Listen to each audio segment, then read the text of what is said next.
ティーブ的視点のスティーブです。先ほど日本から帰ってきたばかです。いつも日本に行って帰ってくると、頭の中で、なんていうの、日米の違いだけじゃなくて、日本についてのことも、アメリカについてのことも、いろいろ考えることが多くて、それ皆さんに今日シェアをさせていただきたいなと思っております。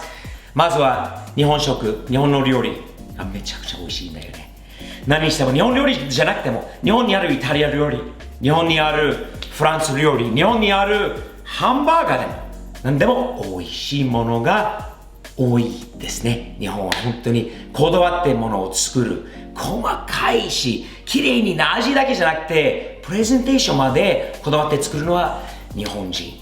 今回大阪、京都、そして滋賀県、奈良県、もう最後に広島県3日ほどいたんですけど、いろんな工場に回ってきたんですね。今度動画の紹介あるので登録してね、今度出てくるんだけど、面白いの。日本でね、本当にまだものづくりの国ですね。すんごい工場いろいろ見てきましたよ。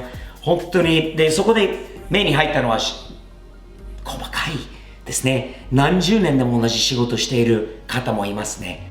それだけに集中してやること。すごいなと思う。アメリカ人は多分飽きると思うんだよね。数十年もなんかはやることがあんまりないな。気づいたことは。同じそんなに真面目にするんだけど、12時になるときに、ピンギンギンギン、そのベルになるときに、そのベルらしいのは日本だけだよ。アメリカにはそれないんだけど、12時になった途端で電気が消えて、ふっとランチに行くことが日本の会社らしいよね。同じく3時になったら、その休憩の時間をしっかりと、それがある。それはまた面白いね。あんなに一生懸命やってるのは突然にパッと止まるのはすごい面白いなという一つ目に入ってきたことですよね。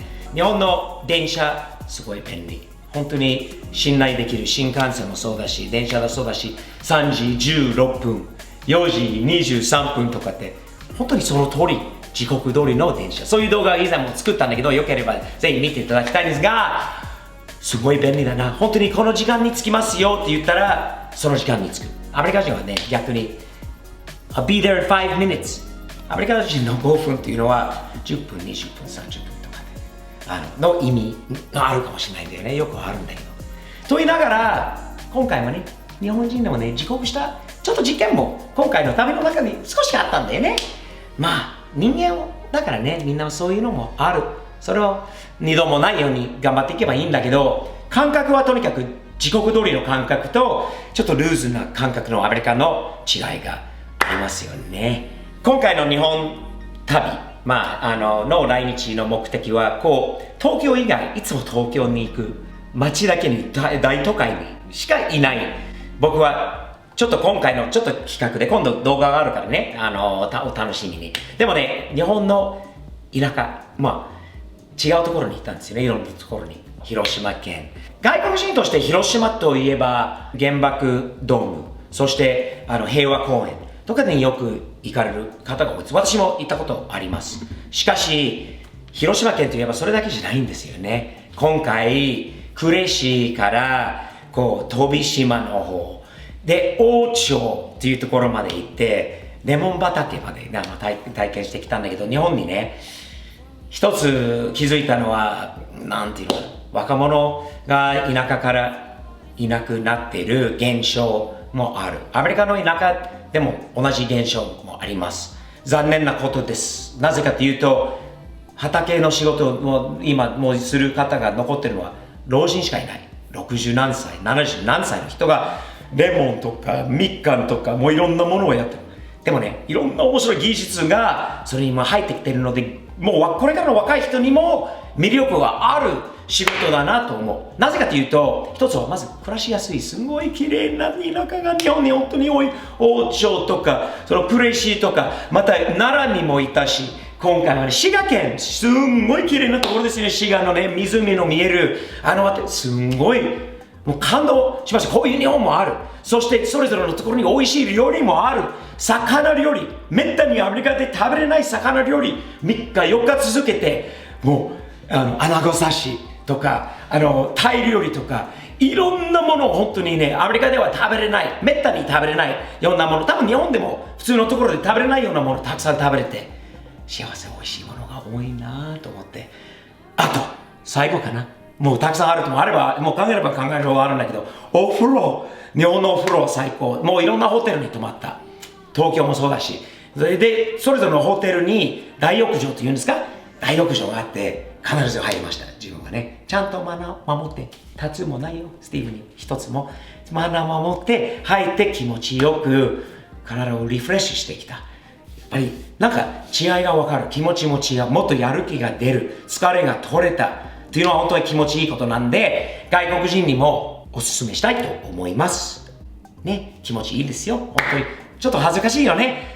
そういう習慣がないんで、アメリカにはね、裸で、男同士で、一つの部屋にいて、ちょっとこう、ね、あんまりないんだけど、まあ、ね、気持ちいいから、みんなやってるからね、やってみれば、より日本的な体験っていうか、経験ができますよね。飛行機に乗ったところから、やっぱりいろんな外国、アメリカの方も乗ってくるんだけど、アメリカ人とか、日本人と比べて大きいんだよね、体がね。普通の人。俺じゃないよ。俺はもう、だいたい日本人サイズだよね。普通のサイズ。っていうか、まあ、レギュラーなんだけど、大きい人が多いんだよね。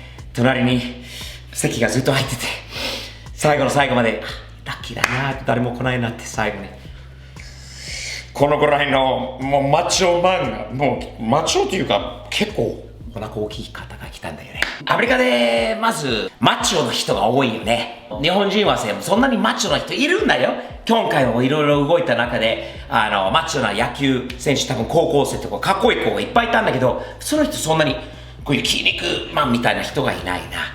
タトゥーとかだらけだよね。アメリカ人はね、みんなタトゥーつけて、国際空港でもびっくりするんだよね。タトゥーを全く見ない日本で、突然、もういろんな人、ここまでかけてる人もいたんだよね。同じアメリカ人としてもうみんな慣れてるんだけど、やっぱり日本で見ると、というところはありますよね。そして帰ってきてジムに行って、ジムの駐車場にこう入っていってたところ、またすぐ気づいたのは、アメリカ人はみんな前から車を止めるんだよ。9割以上は前ですよね。日本はバック駐車ですよね。そして車の違いが本当に大きいんだよね。でっかいピックアップトラック、でっかい車が多い。アメリカ。駐車場も広いもんね。日本は狭いのあるで、軽自動車がよくあるんだよね。軽以外ももちろんあるんだけど、軽が多いことも気づいたんだよね。とにかくもう、いつも日本を楽しませていただいております。何かご意見、そしてスティーブさんこういうのはね、についてこういうのを話してくれない？これガレージトーク。自分の好きな環境の中で、ただ考えていることをパッとお話しする、お話好きな外人さんですね。とにかく次回までサムズアップとスティーブの商品、こういったね筆文字の商品とサムズアップのね、これサムズアップの商品はすべて日本の Amazon にて、発売中ですので Amazon Japan でスティーブ的視点検索してね。And if you're an American, you're interested in any of my stuff, or you like what I'm into, and you're interested in my clothing, stickers, or anything else, stevespov.com is where you can check it all out. 次回まで、いつもサムズアップ的に前向きに日々前進という感じでやっていきましょう。よろしく。